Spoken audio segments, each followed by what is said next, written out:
Oi, eu sou a Gabriela Franco. E eu sou o Thiago Cardim, e esse é o Imagina Se Pega no Olho, um podcast gravado na sala de casa com notícia, opinião e muita chacota.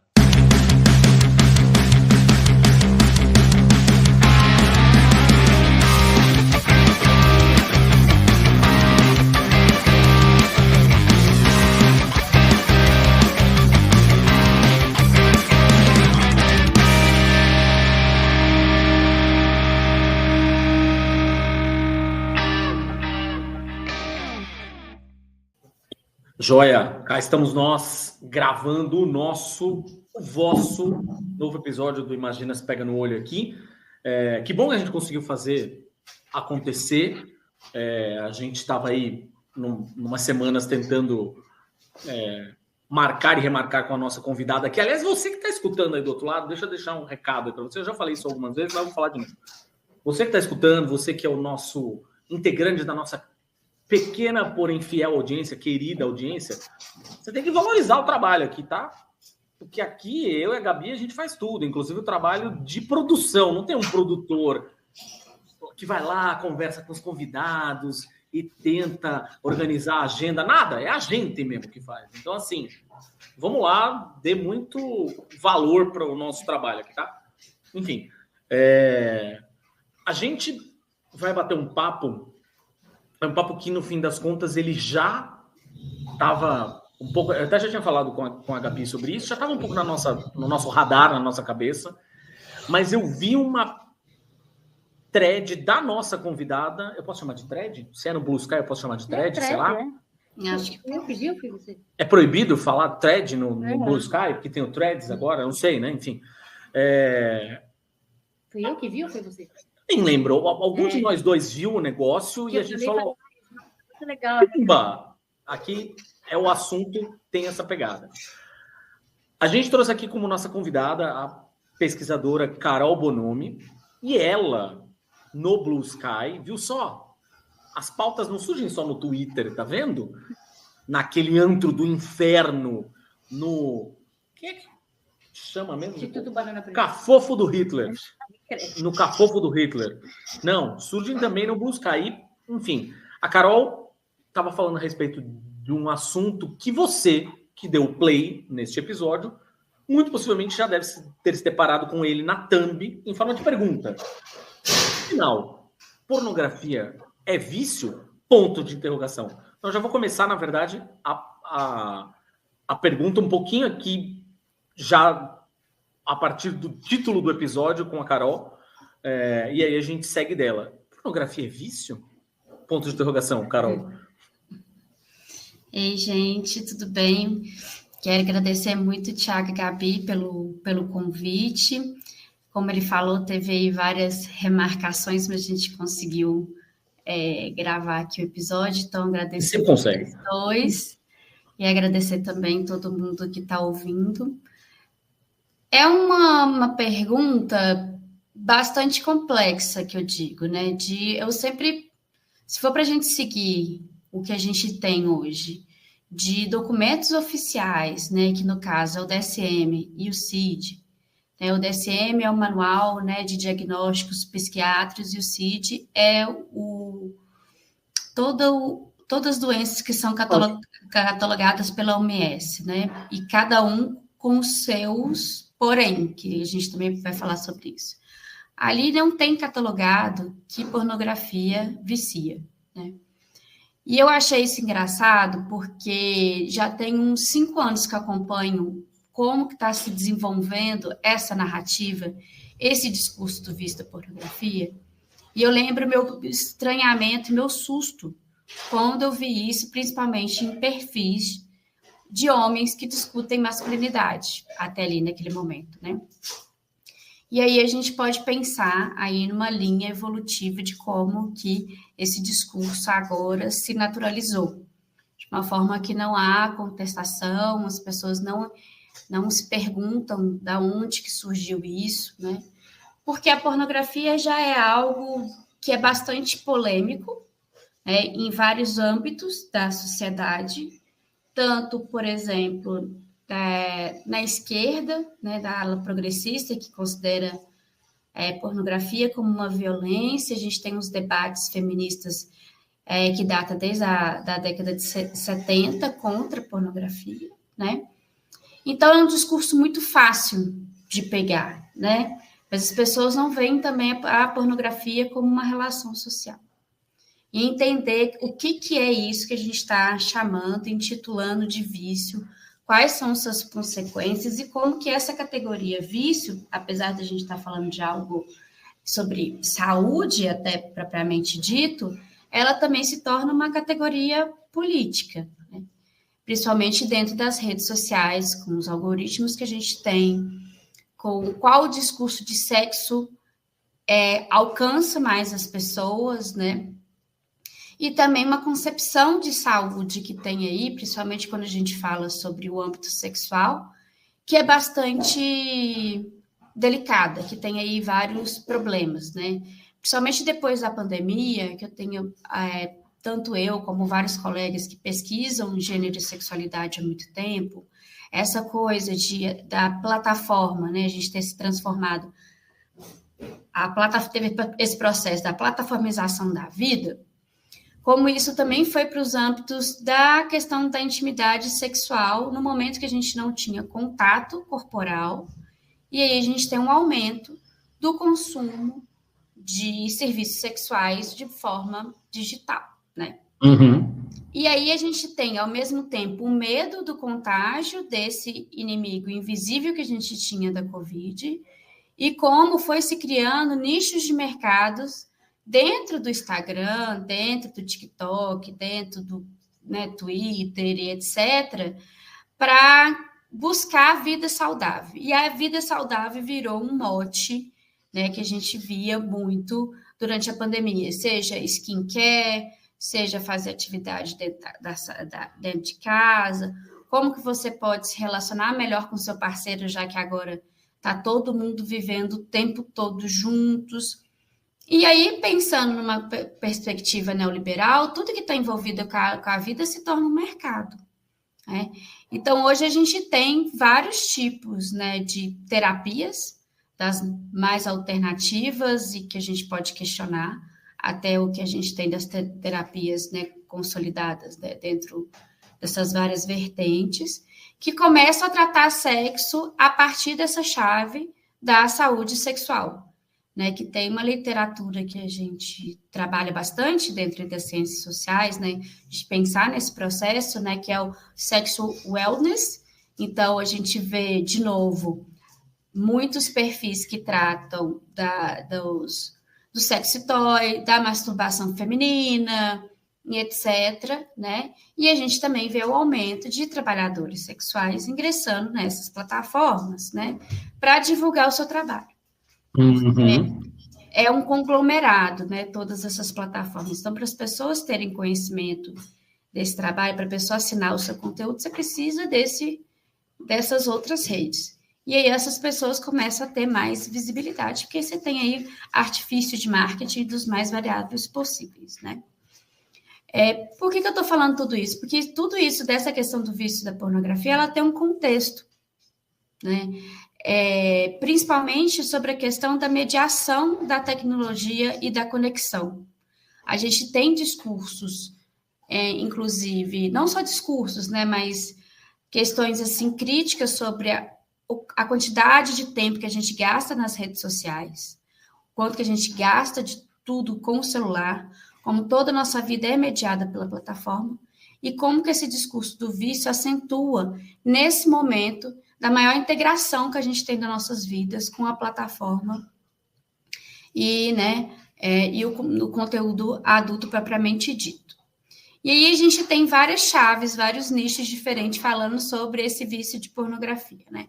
Muito para falar, por exemplo, vício em dopamina, tratar a pornografia como a nova droga do século XXI, as imagens que a gente tem, o que a gente constrói, né, na nossa imaginação sobre corpo e sexo, as pessoas acham que só vem da pornografia.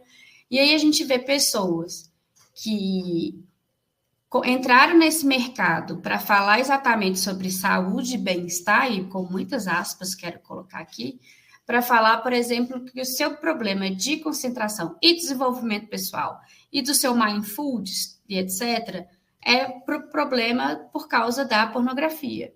E a pornografia faz você ser um homem cruel, como se a violência de gênero ela fosse causada pela pornografia. E a gente vê diferentes atores, diferentes nichos das pessoas mobilizando esse discurso para, no final das contas, essas pessoas estarem vendendo ou cursos, ou tratamentos, ou retiros espirituais, que a gente tem. Quer falar, ou religião. Tem muita coisa ligada à religião, Gabi, muita coisa.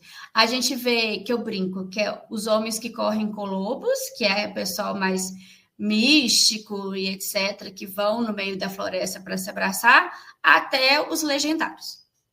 Então, assim, é um mercado em ascensão, né? Que a gente vê essa carência, muitas vezes, das pessoas de espaços para falar sobre sexo, e como o discurso do vício de pornografia cola, ele cria engajamento, então ele é mais fácil de ser comercializado. Né?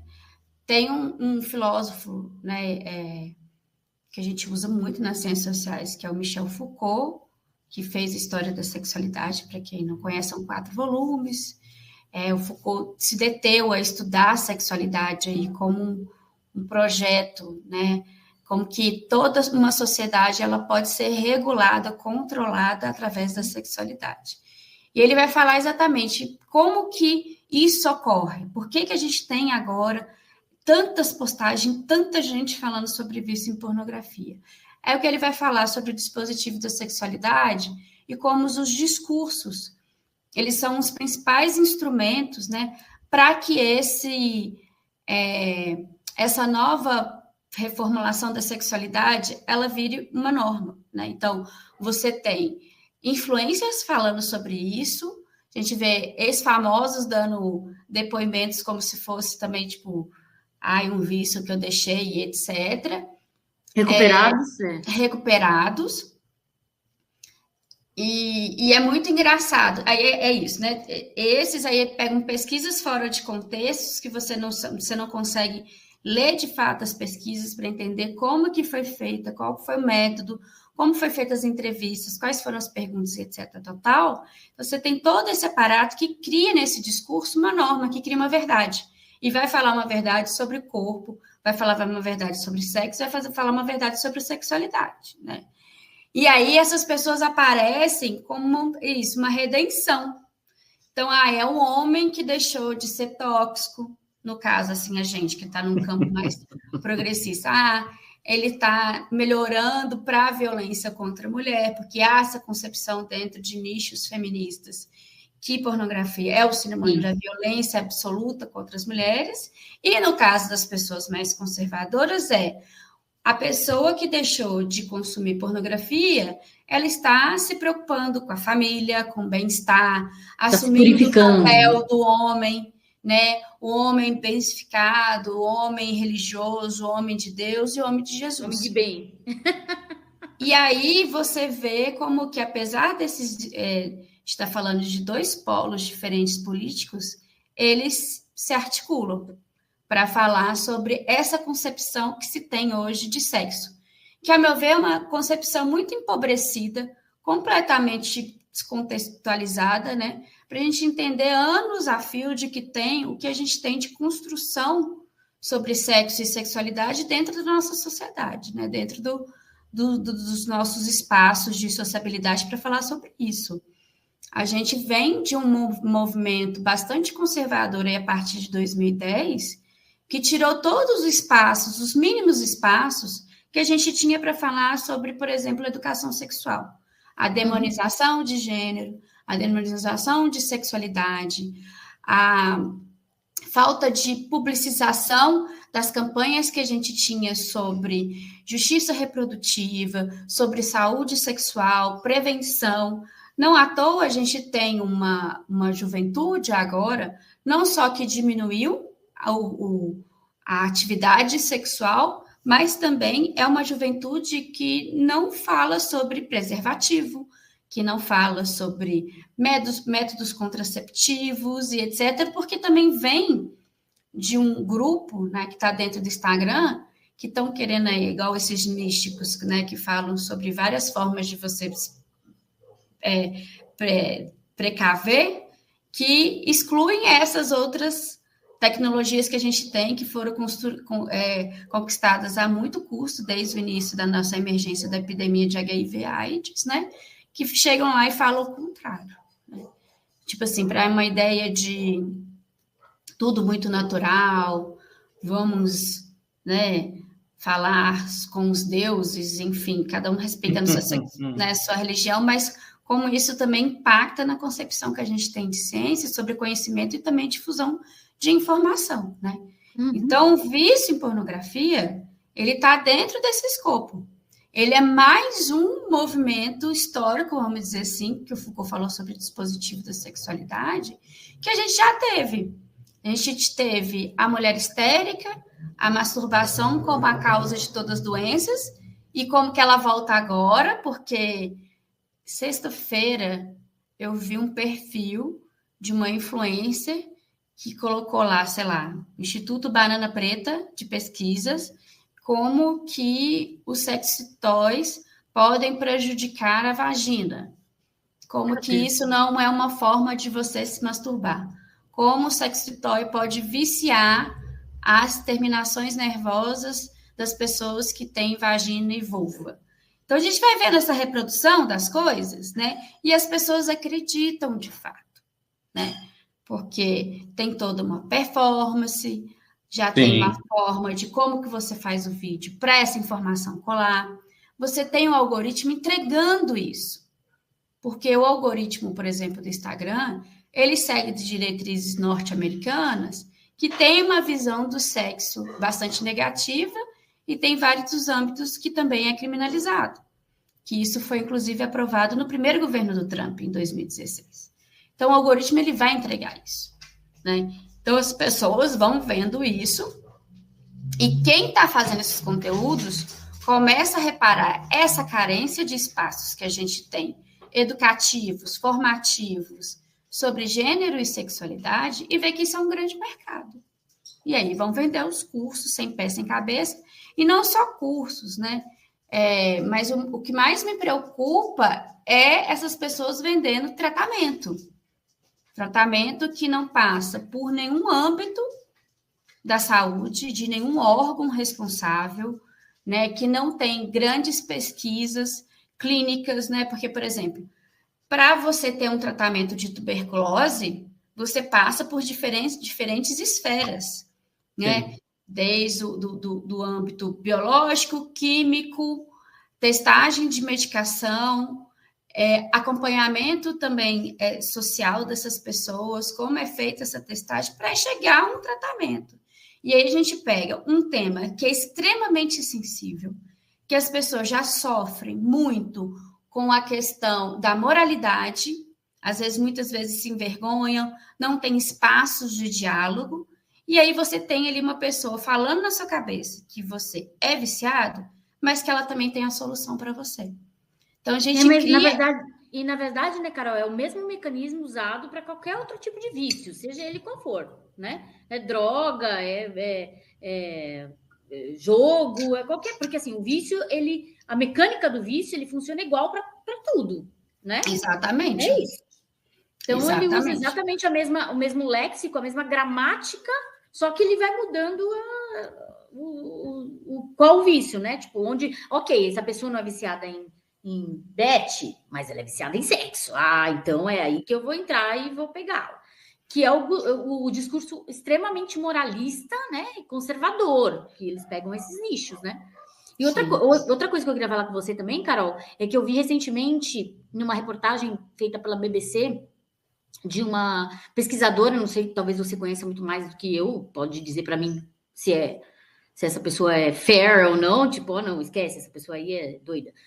Chamada Laura Bates, que ela falou que ela pesquisa também em gênero e sexualidade, e ela falou que essa geração, a pesquisa que ela tem feito, ela falou que essa geração de agora é mais machista e conservadora, principalmente entre os homens. Né? Muito mais.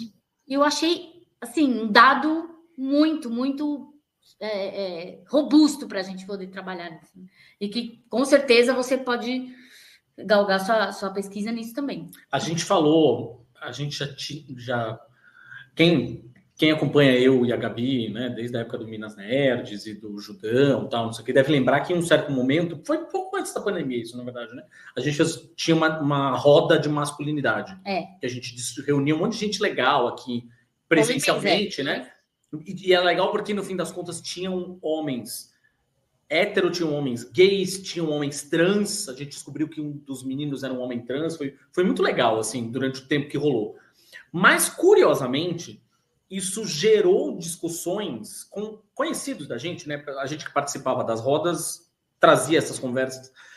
Conhecidos nossos que sabiam que a gente estava participando dessas rodas queriam conversar também. Não, se sentiam talvez um pouco um pouco envergonhados de ir lá presencialmente, ou não estavam aqui. Eu sou de Santos, né? Tinha um monte de amigos meus que estavam em outra cidade, basicamente, então queriam falar sobre o assunto.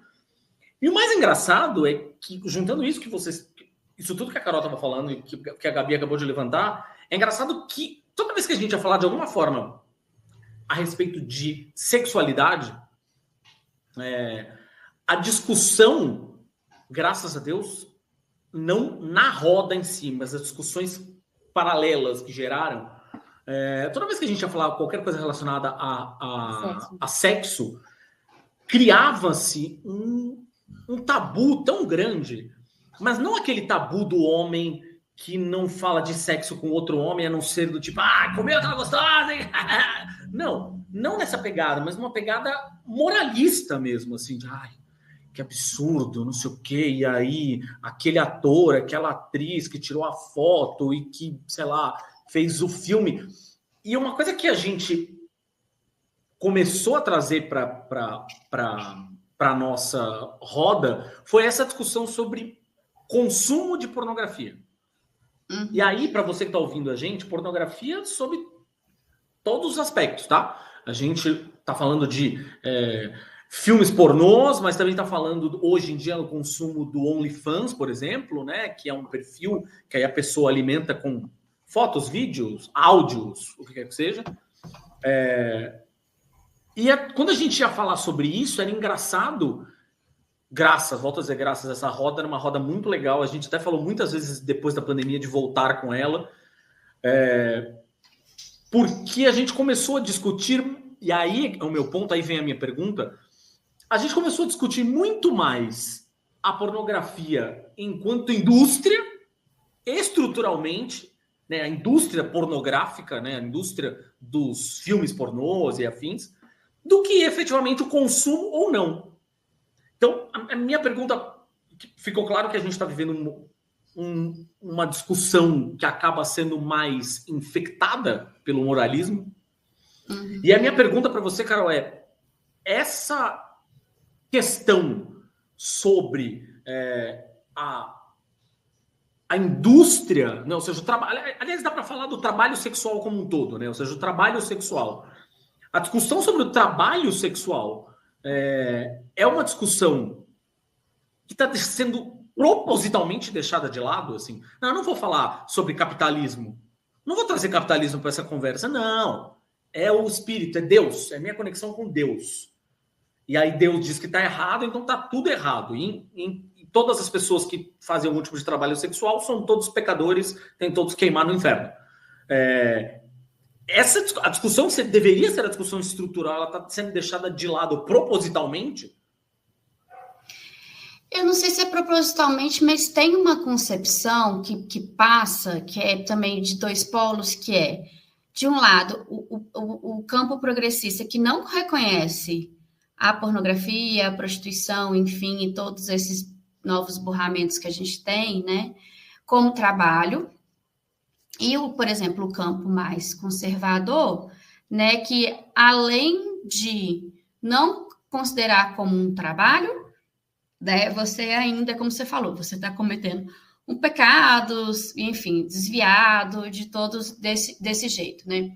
E é uma coisa que eu sempre falo, e foi por aí que eu cheguei, né, nessa discussão do vício em pornografia, muito acompanhando essas transformações do trabalho sexual durante e pós a pandemia, que é de fato a minha pesquisa, né? E me interessou essa ideia do vício exatamente porque coloca mais uma vez esses trabalhadores como epicentro de alguma doença, né? Então a gente teve da sífilis, a gente teve do HIV, da Covid, assim, nem tanto, mas teve impacto, e agora, de uma outra forma, a Covid colocou isso, que é o vício em pornografia, e quais são as consequências desses discursos para quem trabalha com isso, né?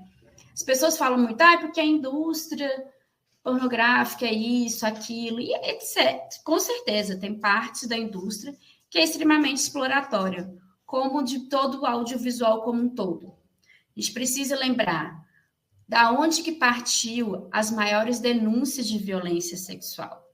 Foi em Hollywood, com o movimento do #MeToo, para falar como que eram feitas as gravações, os testes, e o que essas pessoas sofriam com vários diretores e com vários atores, e a gente tem aí processos rolando a montes, né, sobre essa indústria também do audiovisual, né? Então, assim, isso eu acho que é também uma das evidências que a violência, de um modo geral, contra mulheres, não nasce na pornografia. Até porque, se a gente for pensar, a pornografia audiovisual, a transformação, por exemplo, do cinema de rua para o VHS, tal, começa ali na passagem da década de 60 e 70. E não foi ali que começou a violência contra as mulheres. Pois é. É uma coisa Sim. até anacrônica a gente falar algo nesse sentido, né? E a pornografia também, ela teve outras manifestações, que é como eu falo, pornografia ela é uma relação social e a gente precisa contextualizar cada processo por qual que ela passou. Porque, por exemplo, no século XV, a pornografia, a tradução dela era escrito sobre prostitutas. E a pornografia ela era usada de forma teatral, né, para usar o obsceno como uma forma de denúncia política. Então, em governos absolutistas, quando tinha aqueles teatros de fantoche, etc., usavam, às vezes, a figura de um certo rei, algum, né,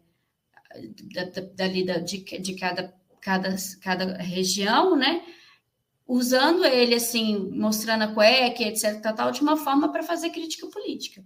E depois que isso foi se transformando, o desenho, fotografia, aí vai cinema, o que a gente chama de explícito hoje é muito diferente do que era uma gravação de explícito, se a gente for olhar nos porno chanchada no Brasil. E a gente também tem que entender o que a gente chama de indústria conforme cada país. Porque até isso no Brasil é bastante peculiar. Não foi o mesmo movimento que foi, por exemplo, dos Estados Unidos. A gente teve outros processos também sociais que impactaram muito aqui, inclusive da comercialização e o que foi as grandes produtoras e a indústria brasileira. Então, a gente tem que fazer essa distinção. A gente fala a indústria como um todo, mas é problemático, porque a gente universaliza diferentes concepções. E no meio disso, o que menos se fala, de fato, é a partir disso dentro do escopo do direito do trabalho, né? De pensar as condições de trabalho dessas pessoas, pensar em contrato, tempo de trabalho, Sim. Direito à imagem, que isso é muito complicado, né?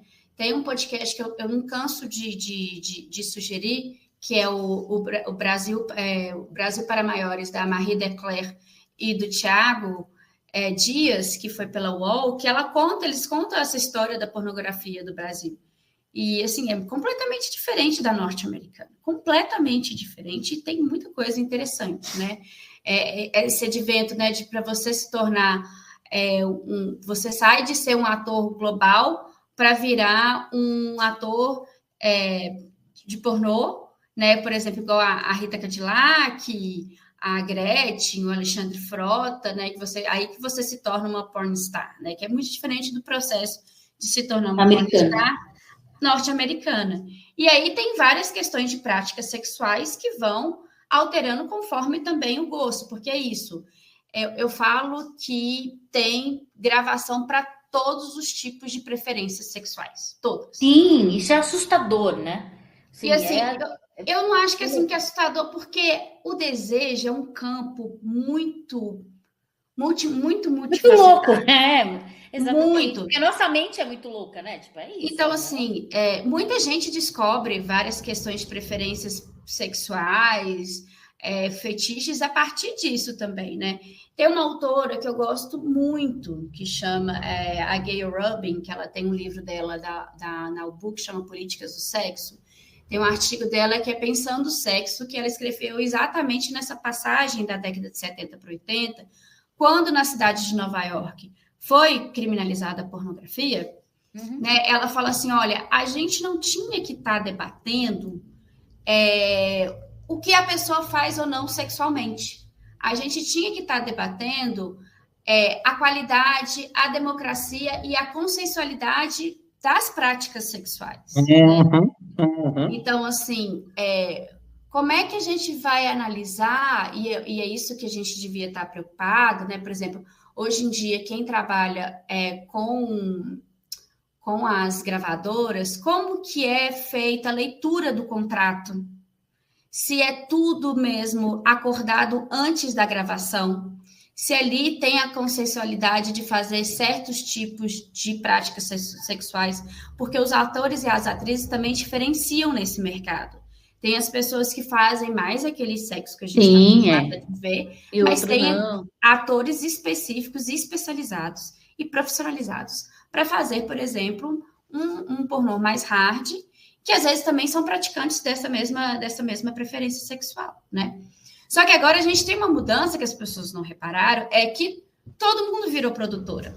Quando a gente fala da plataformização do trabalho sexual, né, todo mundo virou produtora. E aí a gente tem uma questão da precariedade de trabalho muito maior, né? Porque às vezes a gente tem esse espantalho, às vezes, dessa gravadora ser esse ultimate exploração.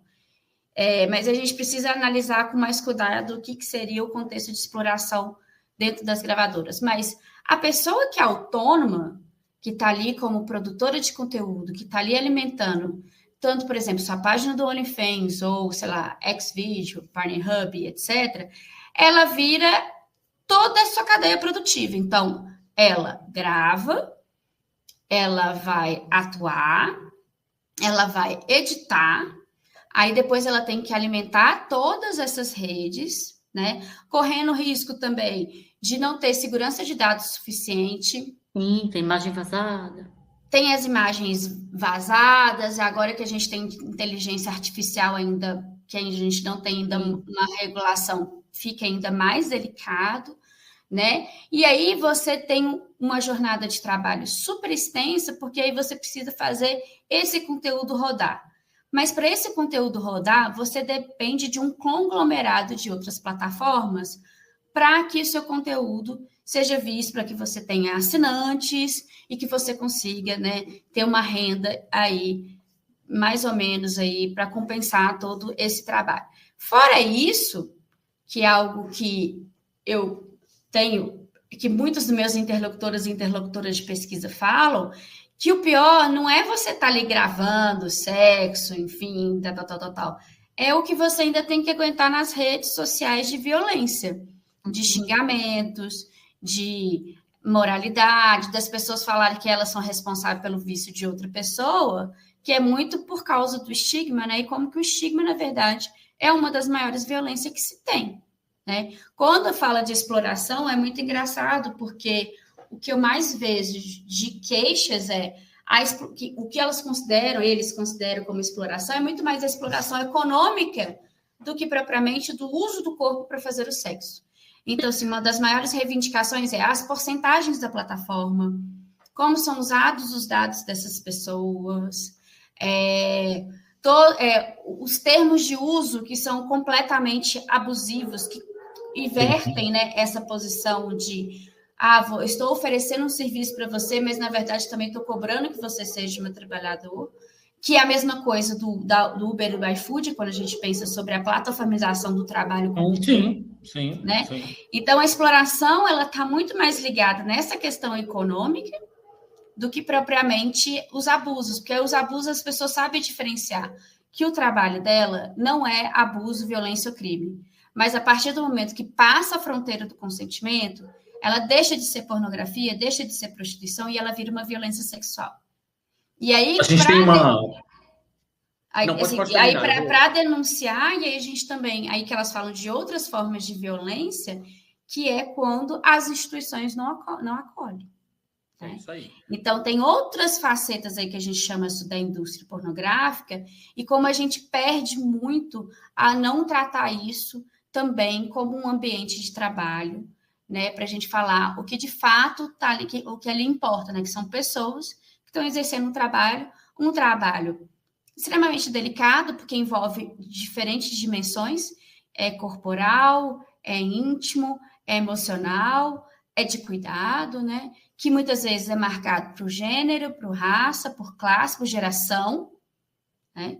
A gente vê a questão da geração também muito latente, porque aí é o manejo e o acesso que se tem sobre tecnologia e conexão. A gente teve a oportunidade, na minha época do Asterisco, do antigo podcast que eu tinha lá no Judão, a gente teve a oportunidade de conversar com 2 pessoas, e isso que você está falando, tá acendendo uma coisa na minha cabeça. Assim. A gente teve a oportunidade de conversar com 2 pessoas completamente diferentes. Uma delas eu posso dar nomes aos bois, é a Vivi Imperator, que era, enfim, talvez um dos grandes nomes do pós-brasileirinhas, né? Ou seja, o fenômeno brasileirinhas aqui no Brasil, que era vamos trazer as famosas para, de alguma forma, fazerem com que as pessoas consumam filmes pornôs numa época em que a pornografia já começa a ficar gratuita na internet, então a gente está perdendo cada vez mais espaço, não sei o quê, então vamos dar um glamour aqui, trazer as famosas e tal. E o papo que a gente teve com a Vivi foi assim, ela achou tudo incrível, a experiência dela, na época ela já não fazia mais filmes pornôs, né? Mas incrível, foi sensacional, ela só tinha coisas boas para falar a respeito da experiência. Corta para algum, e eu lembro que foi uma coisa de, sei lá, uns 2 meses depois, a gente teve, e aí eu vou chamar ela só de Bárbara, porque era o nome que ela usava, ela não é mais, não está nem em nada relacionada à pornografia, ela foi para um lado completamente diferente da vida dela, mas ela era famosa na época, ela não era uma famosa que foi transformada numa atriz pornô, ela era uma atriz pornô que ficou famosa. Uhum. E ela conversando com a gente, a discussão dela foi justamente para esse lado que você está falando, Carol. Ou seja, a discussão dela, o problema para ela não era fazer sexo. O problema para ela era como ela era obrigada a fazer sexo. Eram as condições de trabalho às quais ela era imposta. Que é muito diferente das condições de trabalho que eram impostas a Vivi Imperator, por exemplo. Muito, radicalmente diferentes. Que a Vivi... diferencia de gravador para gravador. É igual qualquer lugar que a gente vai trabalhar. Eu já sofri assédio moral em diversas empresas. Isso não vai trabalho é trabalho. Agora, onde você trabalha é que faz a diferença. Mas aí que pega o discurso, por exemplo, dessa pessoa, a Bárbara, né? Que aí muitas pessoas vão inverter o que ela está querendo dizer, porque como trabalha com sexo e fica essa fronteira muito borrada entre o trabalho e a violência sexual, e aí as pessoas falam, ela está sendo sempre abusada e etc, tal.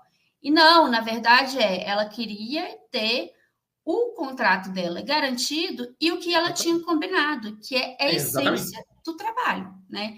Agora, você falou uma coisa que é muito importante, que eu acho que eu mal gosto de documentários sobre questões de trabalho sexual, porque tem uns que, assim, de arrepiar o fio, né?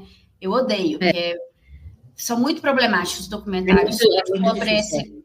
É muito difícil. Mas tem um que está na Amazon Prime, eu acho ainda, que é o Pornography, que vai falar exatamente da passagem do DVD para o Web.2 e depois o que a gente tem dos tubes. Os pornógrafos mesmo, da galera mesmo que sabe produzir e etc, tal, a preocupação deles, que já estava rolando sobre a pirataria do VHS para o DVD, que a gente teve esse processo, né? Mas entrando para os tubos, eles falando sobre a questão da gratuidade. Então, assim, sites maiores de 18 anos não tem que ter gratuidade, a gente tem que ver isso como um trabalho.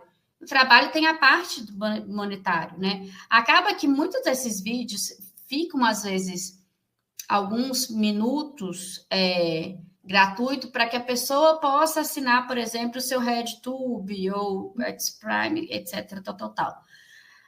Mas a gente está tão acostumado com uma sociedade que pensa que o sexo tem que ser gratuito, que as pessoas vão condicionar o uso da excitação sexual naqueles 3 minutos gratuitos que se tem, por exemplo, do Xvideo e Pornhub.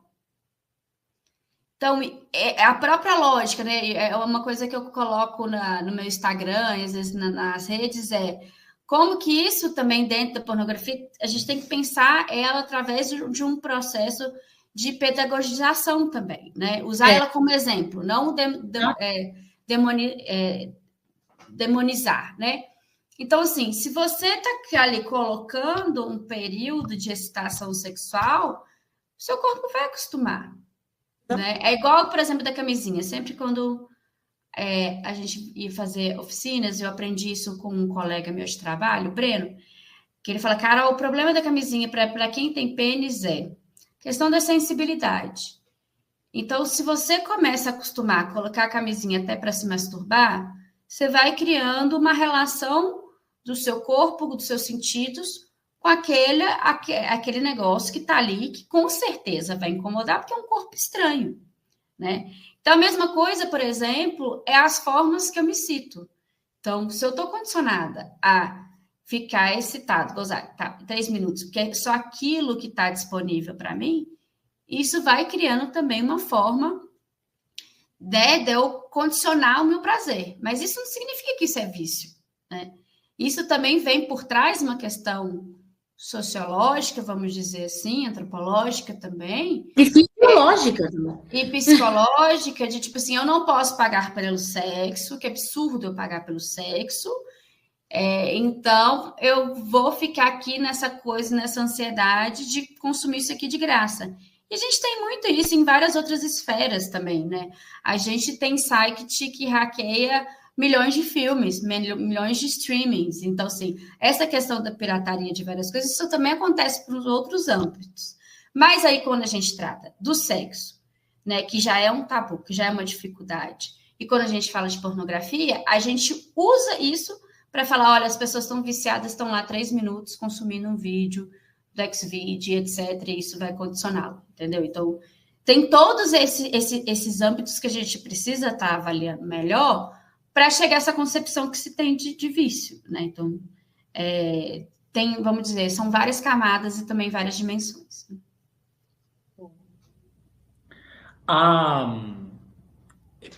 É muito engraçado porque hoje, quando a gente estava levantando, enfim, os assuntos para essa pauta, um nome que me apareceu muito,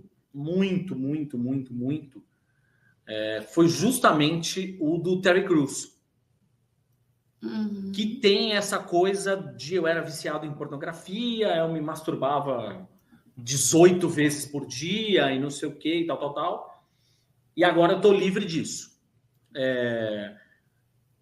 Que até o momento não foi para um lado, pelo menos do que eu pude encontrar de declarações dele, não foi para um lado tão pouco religioso e tão pouco eu tenho a solução para você. Vou ensinar você em 10 passos como eu consegui parar de me masturbar 18 vezes por dia. Mas, de qualquer forma, se criou, talvez também, no caso dele, quase uma beatificação, assim. Porque depois você vai ver os comentários, tem uma coisa de que bom, está livre, e não sei o quê. É curioso que isso é uma coisa que a gente vê muito mais no caso dos homens hoje até do que das mulheres, né? Ou seja, do homem se colocando nesse papel de o santo que está livre da pornografia. O que não deixa de ser superior. E o que não deixa de ser, no fim das contas, algo, né? Algo machista, porque no fim das contas, quando ele vai falar de pornografia, quem faz pornografia? As mulheres. Elas estão me tentando. estou sendo tentado, então agora eu parei de ser tentado e sou não vou me submeter. O santo, não vou me submeter mais a isso, né? Tem, obviamente, um pouco disso também, né? Ou seja, a gente vê muito mais homens nesse papel, né? Não, tem demais. Eu vejo pelo meu perfil do Instagram, e assim, eu tenho muitos amigos e amigas que são psicólogas, e elas falam, Carol, é muito engraçado, porque assim, a gente não fala nada. Vem como um autodiagnóstico. A pessoa chega na clínica e fala, sou viciado. Ah, mas onde você viu isso? Ah, eu vi. Aí tem perfis famosos, a quais eu não vou citar, não vou dar engajamento. Que é falar, eu vi no perfil fulano de tal. E aí vem com isso, com uma ideia de uma masculinidade saudável, de não criar um homem agressivo, ter esse processo de redenção, mas tem uma coisa também íntima que eu tenho reparado muito, quando chega também na minha DM, homens procurando para saber se é viciado ou não, vem assim, eu assistia pornô de vez em quando, tal, aí eu comecei a namorar e etc., e aí a minha namorada falou que como eu tô vendo pornô, eu sou uma pessoa viciada, e isso tá acabando com o nosso relacionamento. E aí entra nessa parte ainda mais complexa, que é quando você tá num relacionamento, o seu prazer, sua excitação parece que fica somente com a pessoa com quem você tá presente. Como se você não tivesse momentos íntimos, sozinho, e você vai buscar outras formas de excitação sexual que você quer só ter com você. Ou até mesmo, o que acontece muito homens ficam envergonhados de falar de certas preferências sexuais. Mulheres também, que às vezes pode ser que não sejam tão abertas a isso, e encontram no pornô esse tipo de excitação. Né? Aí vem esse discurso novo que é o pornô acabou com o meu casamento, me separei por causa disso. Mas será que foi por causa disso ou uma falta de comunicação que já tem de outros problemas? A mesma coisa do TED, assim, beleza, ele estava se masturbando 18 vezes por dia. O que estava por trás disso? A gente está falando de um ator norte-americano de alto sucesso de Hollywood que deve ter enfrentado um monte de coisa por várias questões de marcadores sociais dele. E aí, ele, nessa angústia e depressão, talvez, enfim, ele colocou no sexo, na masturbação e na pornografia, né? Isso qualifica que foi por causa da pornografia que ele fez isso, ou se tinha processos aí que são anteriores. Então, a gente precisa pensar sobre isso, né? Agora, se está te causando algum tipo de sofrimento, lógico, você busca ajuda, né? Óbvio, isso é... Por favor. Né? Agora, eu até soltei um vídeo sobre isso hoje, porque eu vi uma certa postagem outro dia que eu fiquei muito, muito emputecida, assim, de como que as pessoas colocam isso, né? Eles vão colocando esses vários, você está com problema de relacionamento, você está com problema de trabalho e etc. Você é um mau homem por causa da pornografia, mas eu estou aqui para te salvar, né? Isso eu acho o cúmulo da irresponsabilidade. Pessoas que não são formadas nessa área, promovendo tratamento, principalmente no âmbito da discussão de masculinidades. Que a gente sabe também como o neoliberalismo pode cooptar certas pautas. Então, são grandes homens de grandes perfis que um dia acordou, não quis mais estar no ambiente business e aí resolveu falar sobre masculinidade, a experiência dele, né, para vender cursos, vender retiros, vender tratamentos sobre algo, né, usando disso, sabendo que isso vai estar bem alinhada com uma pauta feminina como um todo, nem vou falar sobre feminista, né, que se tem essa ideia que os homens são mal criados por causa da pornografia. Como se a gente não tivesse uma outra estrutura, né, de opressão por trás disso. Então, isso é bastante complicado, né? Por isso que eu estou falando que a ideia de vício ela não é só médica, ela também é política. E quando a gente fala política, ela vai organizando também outros mercados e também vão organizando esses discursos. E aí a gente vai para essa outro âmbito do discurso dessas pessoas que usam certas pesquisas para embasar. E aí, assim, muitas vezes a gente vê até em veículo jornalístico pesquisas que, muitas vezes, na hora que você vai pesquisar, não existe pesquisa. Tem pesquisas que são organizadas por organizações internacionais, muitas vezes religiosas. Muitas pesquisas que têm problema de amostras sérias, muito sérias, que tem um perfil de homem aí também, geralmente brancos, conservadores, de uma certa idade, né? Então, assim, não retratam de fato o que são essas pesquisas. E a gente tem que pensar que pesquisa, ela tem um contexto. E existem vários artigos que falam sobre a questão de vício em pornografia, mas tem outros também que falam o contrário e vão relatar cada um desses problemas. E é por isso que, se hoje não tem ainda uma conceitualização médica, mas também a gente pensa a médica como também uma questão de poder, e não tem uma pesquisa abrangente, clínica, para chegar a essa concepção, porque tem vários problemas, porque a gente está falando de um terreno do prazer e do desejo, que a gente não tem como quantificar, a gente nem tem como criar um indicador. O que é sexo saudável? O que é considerado um sexo não saudável? O que é considerado desvio? Né? A gente ainda tem algumas... o DSM, o BDSM ainda é considerado como uma parafilia dentro do DSM. Mas, por exemplo, as relações de BDSM são muito bem construídas. Consentimento é o tempo todo acionado. Exato. E para você fazer as práticas de BDSM, você tem que ter uma comunicação muito afiada, muito bem articulada. Tem até contrato, e aí você rola até contrato. Tem contrato, exatamente. Mesmo, tem contrato tudo, né? Jurídico. Então, assim, porque as pessoas se excitam com violência, então elas são consideradas um desvio, isso não é considerado um sexo saudável, e aí eu volto para a ideia que tem a Gayle Rubin para falar que não é como as pessoas estão fazendo sexo, mas a qualidade dessas pessoas, se é democrático e se é consensual. Que esse é o negócio. E a gente tem práticas aí sexuais mais hardas possível, que inclusive são gravadas, e tem pessoas que têm prazer nisso, sabe? Sim. Então, por isso que é muito difícil a gente falar sobre uma questão de vício em pornografia. Porque a gente vai falar, eu me masturbo todo dia, então é vício, então masturbação é vício. A gente está falando de algo que faz bem para o corpo, e aí a gente tem, com certeza, pesquisas mais consolidadas para falar como masturbação faz bem, né?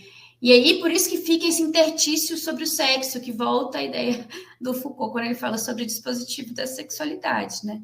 Que é mais um ciclo, de mais uma forma de um discurso sendo atualizado para colocar o sexo como uma forma de biopolítica, de controle de corpo.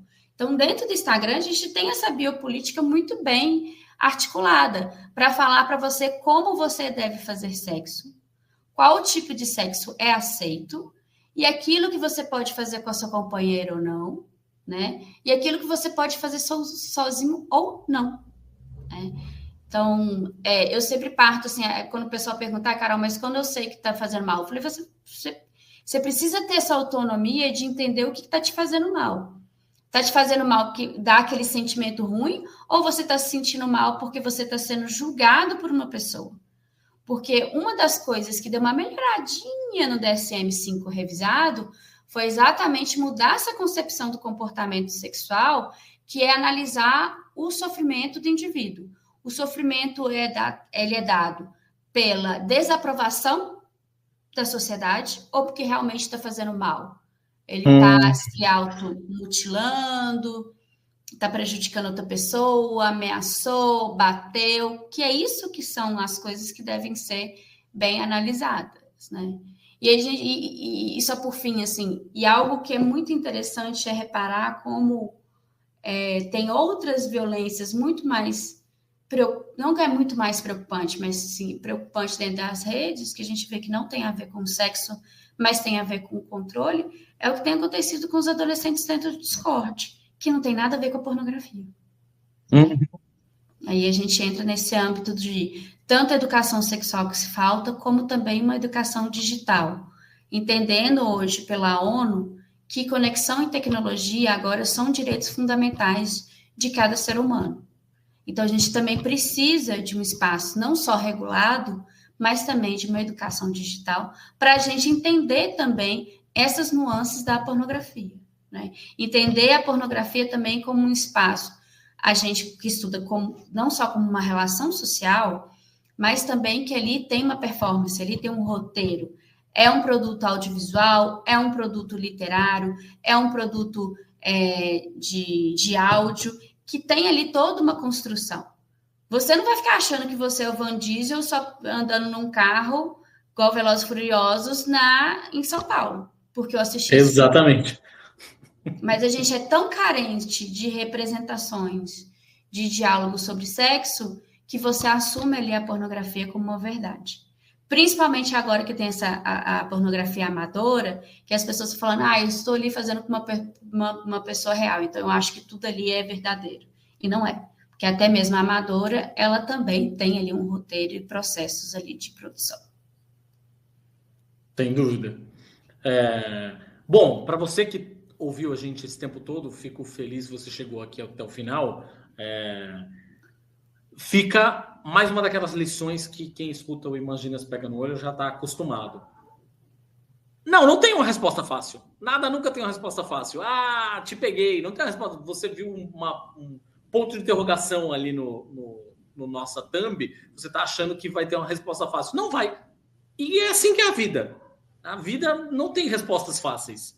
Então, ainda mais relativos ao ser humano, exato, que é hipercomplexo. Exatamente. Né? Não é nada simples. Então, Carol, obrigado demais por ter trazido mais camadas e mais confusão na cabeça das pessoas aqui, que é isso, no fim das contas, que a gente gosta de fazer. A gente gosta de fazer com que as pessoas... E a gente gosta sempre de dizer assim, a discussão nunca se encerra aqui. Então, procurem literatura, leiam, se informem com especialistas de verdade, não com pseudo-especialistas. Então, pessoas que estudam de fato, como a Carol. Inclusive, Carol, aqui no final, óbvio, vou abrir um espaço para você dizer onde as pessoas te encontram nas redes e tudo mais.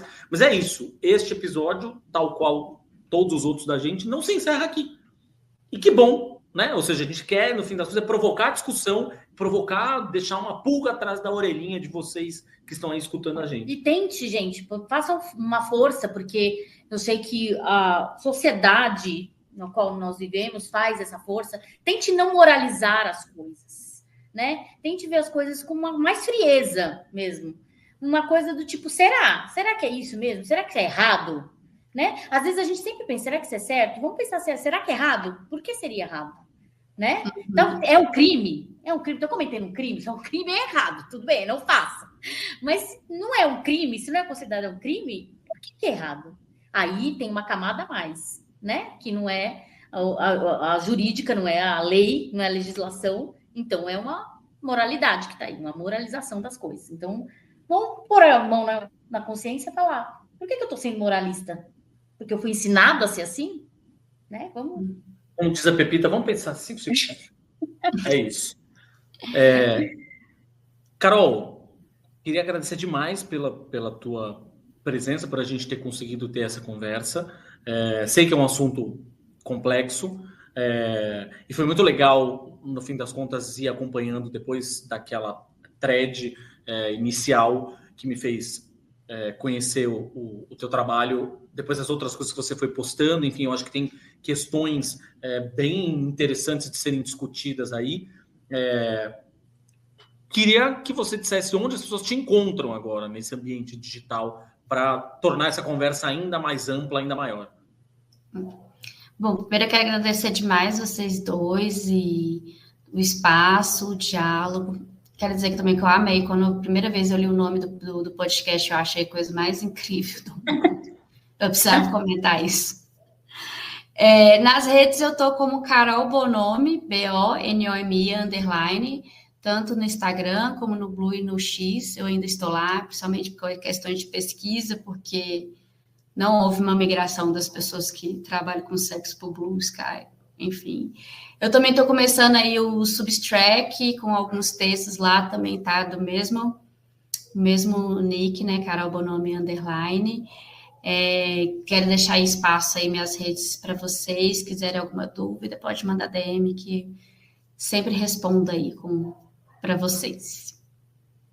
Muito obrigado. E você que está aí do outro lado, lembre-se, não é sempre que algo que é uma pergunta tem uma resposta fácil. Às vezes, diferente do que dizia o professor Girafales, que somente os idiotas respondem uma pergunta com outra pergunta, não, às vezes, talvez uma pergunta você tenha que responder com outra pergunta. Várias outras. E várias outras, exatamente. Obrigadão, Carol. Momentos de Bizila, as suas dicas de filmes, séries, quadrinhos e discos.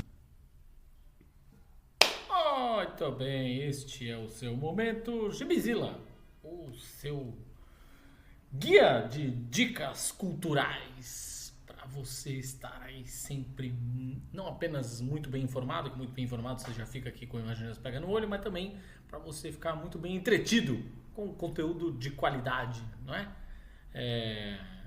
Em diferentes plataformas. Vamos falar de cinema primeiro. Todo mundo viu, todo mundo falou. A gente vai falar também, porque a gente quer falar. Foda-se. A gente queria ter ido ver no cinema, inclusive acabamos só conseguindo ver no Netflix. Obviamente que nós estamos falando de Homem com H, a cinebiografia do icônico, majestônico, bafônico, faraônico, babilônico Ney Matogrosso. É um filme fantástico para apresentar para as novas gerações quem é o Ney Matogrosso, para muito além deste senhor, passando aí dos uns 80 anos de idade já ele, né? O Ney Matogrosso. Um senhor com essa idade, com os figurinos extravagantes e ainda com uma vitalidade incrível nos palcos, pulando e não sei o que lá, mas para além disso, o artista disruptivo que ele foi no momento em que ele foi, nos momentos, né? Que ele foi absolutamente disruptivo, ali na época da ditadura, fazendo o que fez, cantando com o rosto pintado, seminu, uma coisa andrógena, e rebolando, como esse homem não foi preso, eu não sei. De verdade. Nossa, assim. Como foi? Tipo, Rita Lee foi presa e ele não. Tinha alguma coisa, né, na verdade, ali, né? Acho que os militares gostavam, né? Talvez. Acho que gostavam. Não vamos prender o Ney, não, ele é gostoso. Vamos não. E, assim, a única coisa que eu achei o filme, a coisa mais linda, a cinematografia do filme é linda, a luz, a fotografia, a hora que ele conhece Cazuza é mágico. Né? O Jesuíta Barbosa, né? O ator em si, cara, o que ele faz é um negócio... É uma coisa que, tipo, nossa mãe. É assombroso, assim. O mais curioso, na verdade, é que todo movimento que ele faz no filme, qualquer movimento que ele faz de corpo, é um movimento quase como se fosse uma serpente se movendo, assim, sabe? Tem uma ligação com a serpente, que ele gostava. E que tem a ver com as primeiras cenas do filme e tal, a coisa da mata, não sei o quê. Não, ele tinha até serpentes, lá tinha um terrário lá na casa dele. Sim. Tem uma cena linda da serpente, a hora que pica, né? É verdade.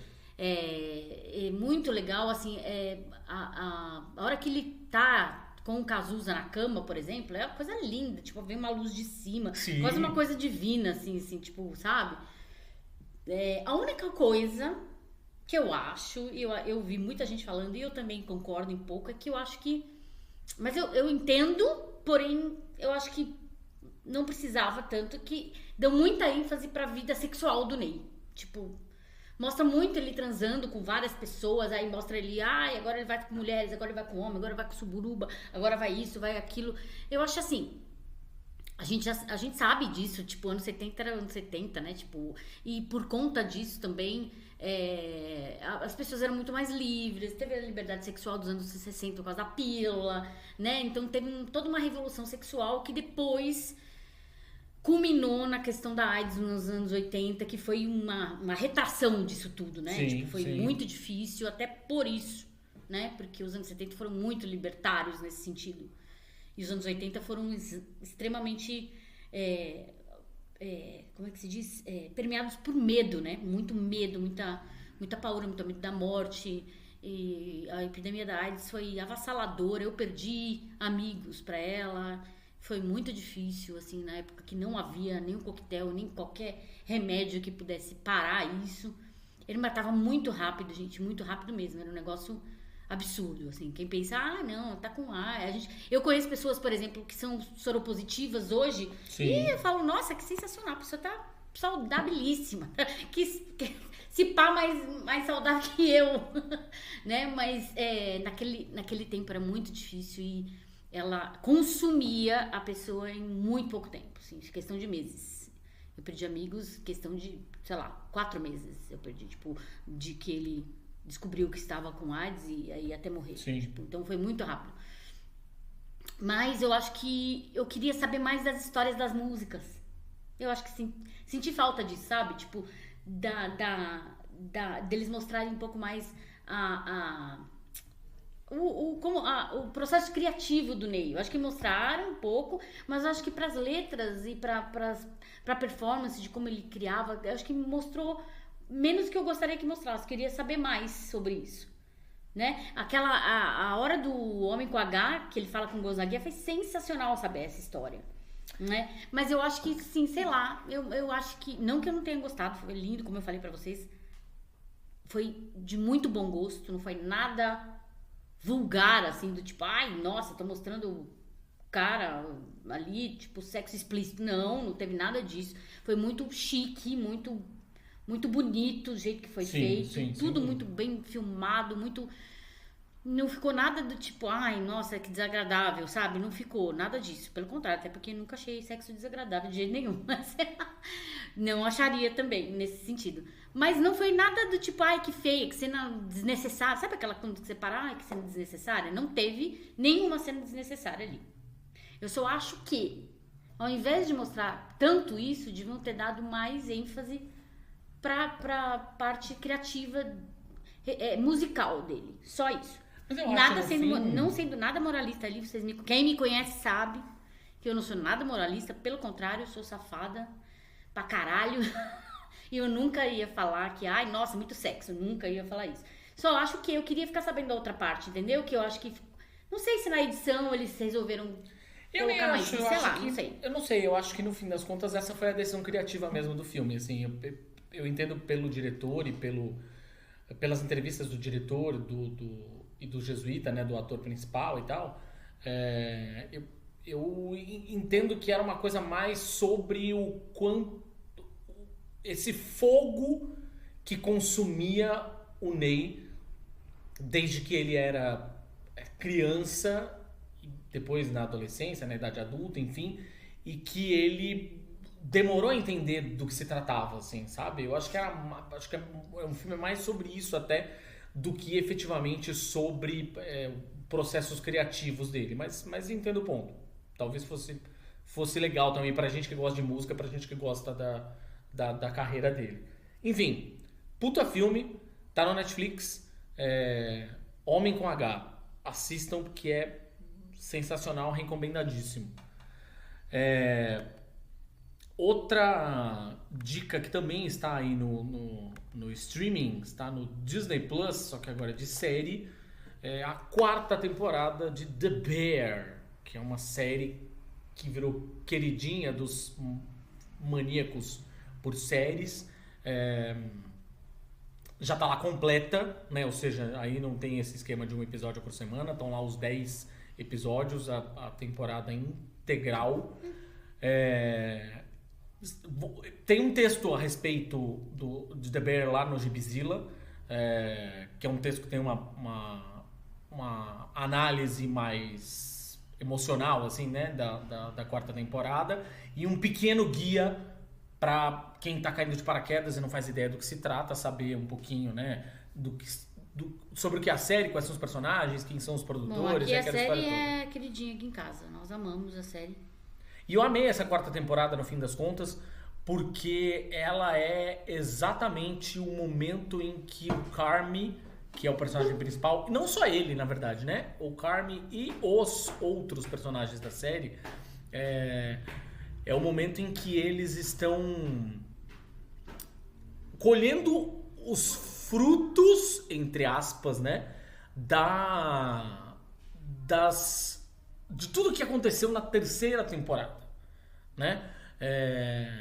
Que é, no fim das contas, a temporada que muita gente desgostou, digamos assim, muitos fãs da 1ª e da 2ª temporada meio que desgostaram, assim, porque o Carmy, ele se torna um chefe, vai se tornando um chefe de cozinha absolutamente insuportável, botando uma pressão nas pessoas e nele mesmo para tornar aquele restaurante um restaurante requintado, para se provocar enquanto chefe de cozinha, né? Fazendo cada dia um menu diferente, aquela história toda, uma doideira e tal.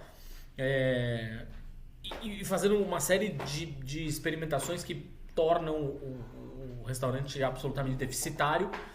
E aí, nessa 4ª temporada, ele tá colhendo esses frutos, ou seja, tudo que ele fez para ele mesmo, para a carreira dele, para a relação dele com as pessoas do restaurante, para as pessoas da família, e ele começa a entender que talvez tenha alguma coisa errada. Talvez ele não esteja mais amando a gastronomia como ele amava quando ele era jovem, e esteja se tornando muito uma coisa similar ao chefe de cozinha que foi chefe dele, com chefe com E no final, foi chefe dele mesmo, né?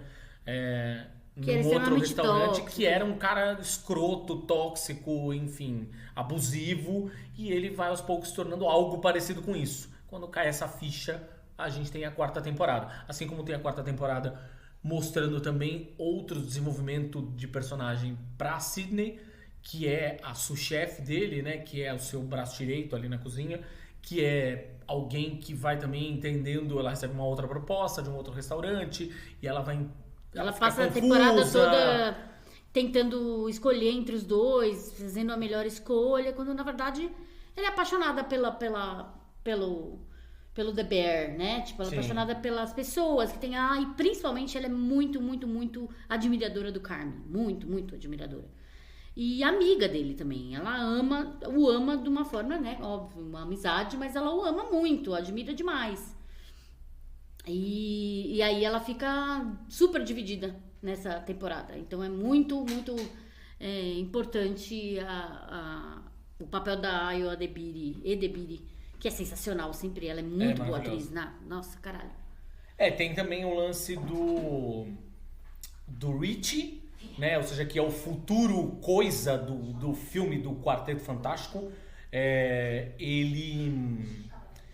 Ele é um cara que...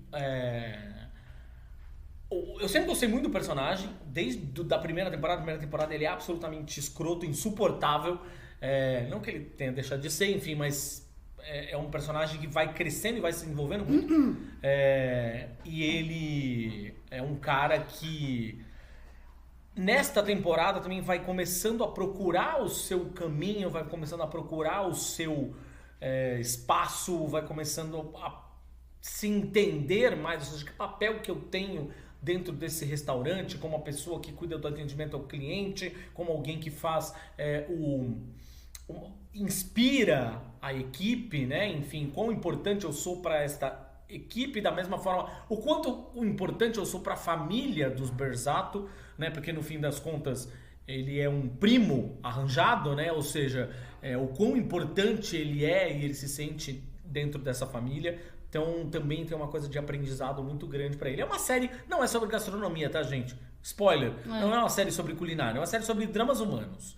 Exato. Isso, assim. E a gente fez uma ligação muito... Não sei se vocês já tinham feito essa ligação anteriormente, mas depois, assim, deu uma luzinha na nossa cabeça quando a gente viu que Bear é de Bersato. Pois é. Pois é, Bear é um... Porque todo mundo é Bear, né? Sugar Bear, Carmy Bear, The Bear... O urso, na verdade, é um animal... A série se passa em Chicago e o urso é um animal que está muito ligado à cidade também, né? Com a coisa do Chicago Bears, do Cubs e tal, não sei o quê. Enfim, são, obviamente, né, referências. Mas aí você vai ver os sobrenomes e fala... Bersato. Bersato, exatamente. Só caiu a ficha na gente na 4ª temporada. Enfim, The Bear, assista lá, tá no Disney Plus. Enquanto gibi, eu fiz aqui uma como parte, né, eu tinha falado já, inclusive, num outro episódio aqui, além, obviamente, de ler os lançamentos que chegam pra gente, que a gente compra, tal, muita coisa nacional, não sei o que, eu tô num momento de desbravar umas coisas que eu nunca tinha lido, da nossa prateleira de clássicos, e coisas, inclusive, que vieram como parte da... Agora fazem parte da minha coleção, que agora fazem parte da nossa coleção, né? Juntou a minha coleção e a da Gabi e tal. E aí eu fui buscar uma coisa que a Gabi sempre gostou muito, ela sempre me falou bastante para ler. E eu fui mergulhar de cabeça, porque afinal de contas se passa a maior parte do tempo no mar, que é o Corto Maltese. Eu li A Balada do Mar Salgado, que é talvez o título mais... famoso e Corto Maltese é um dos meus personagens preferidos de quadrinhos. Sempre foi, sempre será. Eu nunca tinha lido, na verdade, conhecia o traço do Prat e tal, não sei o que, mas nunca tinha lido de fato. Cara, o traço dele é incrivelmente lindo, gracioso, classudo, aquela história toda. E o Corto Maltese em si, o personagem, né? Porque eu tinha muita conexão com esse nome depois que a DC incorporou esse nome como um lugar, né? Ou seja, é um país fictício, né, no mundo da DC, o Corto Maltese. Já apareceu, enfim, nos quadrinhos, sei lá, no Cavaleiro das Trevas, nas séries da CW lá, do Arrow, do Flash, não sei o que, aparecia direto. Mas o personagem em si eu pouco conhecia. E ele é um adorável canalha, né? Enfim, é um personagem... É um marinheiro. É um arrombado, porém um arrombado apaixonante, assim. Então, é muito legal, no fim das contas, a gente poder conhecer estes personagens e ter a noção de que eles não precisam ser heróis perfeitos e libatos, né? Ou seja, não tem essa coisa de ser um herói sem erros e sem defeitos e aquela história toda, né? É um cara que é... E todo o elenco de apoio também é legal. O Rasputin, que é sei lá, uma espécie de adversário, porém às vezes viram amigo e eles se amam e se odeiam ao mesmo tempo, enfim... e pelo que eu tava lendo, parece que é um personagem que vira um personagem recorrente, aparece ao longo de todas as outras séries, né? O Rasputin é também absolutamente insuportável, assim, saca? Você tem vontade de socar o personagem, mas você entende a importância dele pra história e pro relacionamento com o Corto. Corto Maltese é um clássico absoluto dos quadrinhos, que curiosamente nunca virou filme, é o tipo aquele tipo de coisa que é super cinematográfico e nunca virou filme, quase virou. Tem na edição que a gente tem aqui, que é da Pixel Media, tem uma introdução que o Sidney Guzmán, o Sidão, tá falando, inclusive, que ele, o Prat chegou a conversar, o autor chegou a conversar com o Héctor Babenco, né, que era o diretor argentino que morou no Brasil durante muito tempo, que chegou a conversar com o Héctor Babenco para fazer uma versão. Assim, o Héctor Babenco, para quem não conhece, enfim, Brincando nos Campos do Senhor, só o Brincando nos Campos do Senhor já é a melhor indicação de cinematografia dele. Enfim, Corto Maltese. Ainda precisa ser... Essas grandes editoras aqui precisam relançar agora, né? Enfim, mas você consegue encontrar tranquilamente em sebos e afins. É demais. E aí, para completar essa conversa, a gente tem um disco que é um disco da coleção Replay. A coleção Replay é basicamente um experimento, né? Que vira depois um programa de TV que passa na Globo. Está disponível no Globoplay e no Canal Bis. Sendo exibido no Canal Bis. E o pessoal do Replay, eles chamam, na verdade, um monte de artistas contemporâneos para fazer reinterpretações das faixas de um disco clássico. E o disco clássico da vez que foi escolhido foi Da Lama ao Caos, que é um descasso histórico completo e absoluto da Nação Zumbi, do Chico Science e Nação Zumbi. E assim, o disco obviamente está disponível, né, em todas as plataformas de áudio para você escutar, e se você é assinante Globoplay e tal, você consegue ver o especial lá, enfim. Mas é um descasso, e o que é muito legal é que no fim das contas eles convidaram muita gente diferente, de muitas vertentes diferentes, só que quando elas entram de cabeça para reinterpretar essas faixas, fica clara a força das faixas, a força musical e a força das letras, né? E o quanto elas são absolutamente atuais, assim. Então a gente tem, sei lá, tem Monólogo ao Pé do Ouvido, que é cantado pela Jupe do Bairro. A gente tem Banditismo por uma Questão de Classe, que tem o Marcelo D2 e o Zé Gomes. O Marcelo D2 já é um cara que estava absolutamente acostumado, né, com a obra da Nação Zumbi. A gente tem uma versão sensacional de Rios, Pontes e Overdrives com Black Pantera. Tem Da Lama ao Caos, a faixa título com a Duda Beat.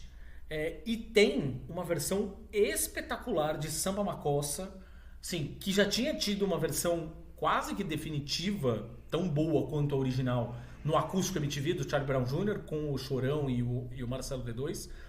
Mas essa versão desse disco é uma versão do FBC, que é um rapper espetacular, que lançou um disco incrível, a gente vai falar sobre ele ainda em algum momento aqui. Mas a versão é muito, muito, muito boa. E ele conseguiu fazer uma música que não perde a identidade da música original, mas ao mesmo tempo tem o DNA total dele ali do rap, assim, é muito foda. O disco inteiro é incrível. Replay, Da Lama ao Caos. Escuta aí em todas as plataformas. E você, muito obrigado por ouvir mais este episódio de Imagina Se Pega no Olho. Lembrando sempre que esse podcast está disponível em tudo que é plataforma. Spotify, Deezer, Amazon Music, Apple Podcasts.